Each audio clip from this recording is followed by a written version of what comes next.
در مورد شخصیت فرهیخته و مبارز افغان به نام آزادخان افغان که اکثر ملت ما آنها را میشناسند، باید بگویم که ما در یک برهه اساس تاریخی این شخصیت در منطقه داشتیم. اونا بیانگر خصوصیت‌های بارز آزادی‌خواهی و ایجاد جامعه‌ای را که بتونه خصوصیت‌های مهم فرهنگی شرق با خود داشته باشه ایجاد شد.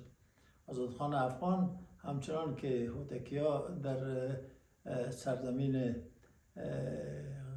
غرب ایران امروزی اونا جایگاه داشتن و تا شیراز اصفهان، اونا هم از آذربایجان و منطقه شمال ایران کنونی پاسداری میکردن و من حیث یک امپراتور عرض اندام کردن.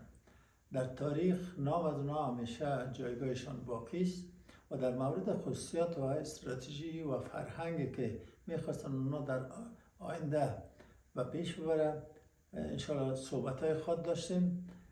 ما فقط من حیث یک معرخ افتخار میکنم که دیدگاه آزادخان افغان بتانیم بعد از این جز ورق زرین تاریخ افغانستان بسازیم که اونا تانستن به هر گونه‌ای که بود و به هر شکلی که امکان داشت با مشکلاتی که وجود داشت تانستن یک برهه اساس تاریخی را رقم بزن و صفحه زرینی را در تاریخ شرق میانه به وجود بیارن.